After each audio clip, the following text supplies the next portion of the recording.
आजच्या व्हिडिओमध्ये आपण ही चायनीज गाडीवर किंवा रोडवर जशी मिळते तशी चायनीज भेल कशी बनवायची ते बघणार आहोत। नमस्कार, मी अदितीज बुक ऑफ रेसिपीजमध्ये तुमचं खूप खूप स्वागत करते। चॅनल पहिल्यांदा बघत असाल तर नक्की सबस्क्राइब करा।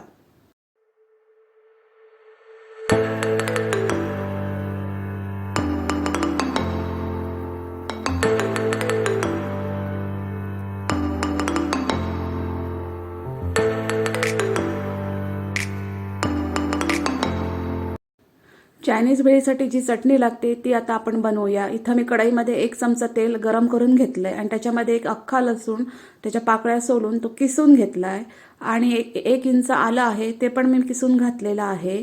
एक हिरवी मिरची मी बारीक चिरून घातलेली आहे आणि तेलामध्ये मी ही हलकी परतलेली आहे, जास्त फ्राय नाही करायचं। आता मी याच्यामध्ये 2 मोठे चमचे ही बेडगी मिरची पावडर आहे, ही कलरसाठी मी घातलेली आहे।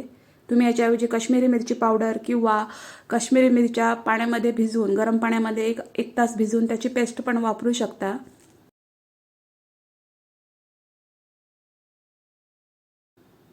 गॅसची फ्लेम स्लो ठेवायची आणि हे सगळं करायचं। आता मी याच्यामध्ये 1 चमचा सोया सॉस घातलेला आहे।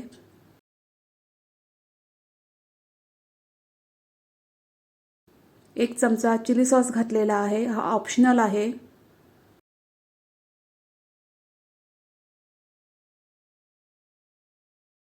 आणि 1 मोठा चमचा टोमॅटो केचप घातलेला आहे आणि आता मी हे सगळं व्यवस्थित एकत्र करून घेतलेलं आहे। आता याच्यामध्ये मी 1 वाटी पाणी घातलेलं आहे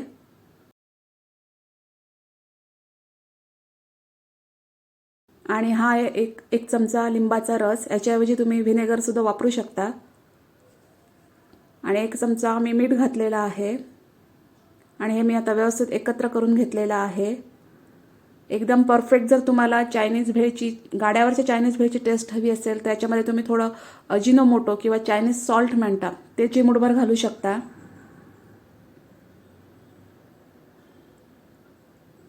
आता मी याच्यात 1 चमचा कॉर्नफ्लॉवर आहे, त्याच्यात थोडं पाणी घालून ते मी याच्यामध्ये मिक्स केलेलं आहे। याच्यामुळे ही चटणी मस्तपैकी अशी दाट तयार होईल। आणि हे कॉर्नफ्लॉवरचं पाणी घातल्यानंतर मी सतत ढवळून घेतलं आणि तुम्हाला जितपत पातळ पाहिजे तितपत तुम्ही थोडं पाणी घालून ही चटणीची कन्सिस्टन्सी ॲडजस्ट करू शकता। चला आता भेळ बनवायला घेऊया। इथं मी 1 वाटी उभा चिरलेला बारीक चिरलेला कोबी घेतलाय, 1 वाटी जास्त मोठा किसलेला गाजर घेतलाय, 1 वाटी पातीच्या कांद्याचा कांदा घेतलाय। आता मी हे सगळं व्यवस्थित एकत्र करून घेतलं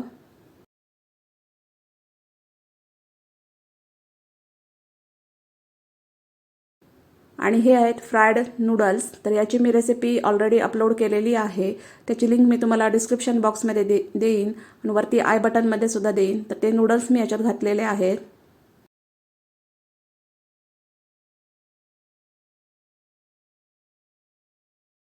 तुमच्या आवडीप्रमाणे तुम्ही नूडल्स घेऊ शकता। आता याच्यामध्ये मी ह्या कांद्याची पात घातलेली आहे आणि आता हे सगळं मी व्यवस्थित एकत्र करून घेतलेलं आहे।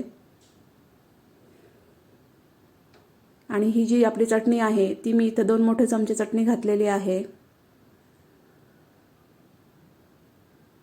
आणि हे सगळं आता व्यवस्थित मी एकत्र करून घेतलेलं आहे। हे बघा, मस्तपैकी अशी आपली चायनीज भेळ तयार झालेली आहे। तुमच्या मुलांना नक्की आवडेल ही आणि पूर्णपणे घरात तयार केलेली आहे। तर रेसिपी कशी वाटली ती मला कमेंट्समध्ये नक्की सांगा। व्हिडिओ आवडला असेल तर त्याला लाईक करा, शेअर करा। आपण भेटू नेक्स्ट व्हिडिओमध्ये। थँक्यू।